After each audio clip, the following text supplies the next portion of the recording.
let's pivot a little and talk a bit about flexible learning pathways. I'd love to get your perspective on those. That was one of the report's longer term directions, and with a goal towards moving toward a more integrated tertiary education sector.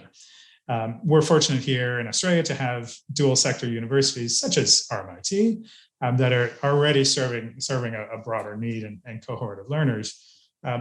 What's your take on the sector more widely? Are they ready, and how do we make that happen? Yeah, I think that the sector is absolutely ready, Dan, for us to start breaking down some of these unhelpful disconnects between the various elements of the post-secondary education system. Many think of it as sort of the TAFE system to the left, the university or higher education provider system to the right, which is actually very unhelpful. So this notion of being able to connect the dots in the system to be able to build much more free-flowing pathways between vocational education and higher education, where we can signal to the individual what those various pathways might look like, but also make sure they don't hit any dead ends. We don't sell them a hollow promise that if they go and exceed and do very well in one area, that the door will be shut to them as they try to bring that prior learning to another part of the system. As you mentioned, Dan, RMIT is a dual sector university, so we have a very vibrant TAFE or vocational education environment, as well as the higher education environment. And we've for years sort of had those connected pathways between vocational and higher education. And the other thing that I think we need to be open-minded to is that right now the system sort of walks you up a ladder where you start in vocational education and you walk up into higher education.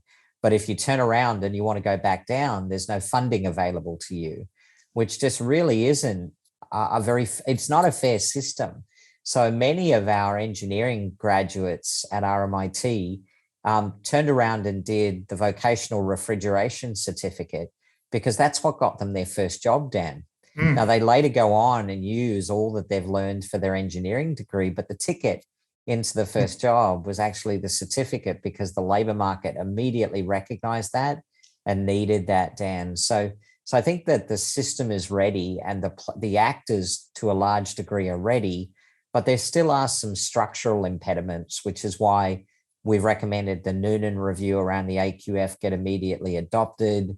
We've talked at length to government about the need to harmonize the funding, but also these alternative pathways, Dan. The funding that was put in place by Minister Tian around short courses. When we did the consultation for universities, it was fascinating to me how many of the universities use these short courses and micro-credentials as alternative on-ramps into higher education, Dan. So they used it for people to sort of be able to test the waters or find a way in without going through traditional ATAR or mature age sort of admission practices. So I think it's a good example of where people are willing, but we've still got some work to do just to connect all of the pieces of the puzzle, Dan.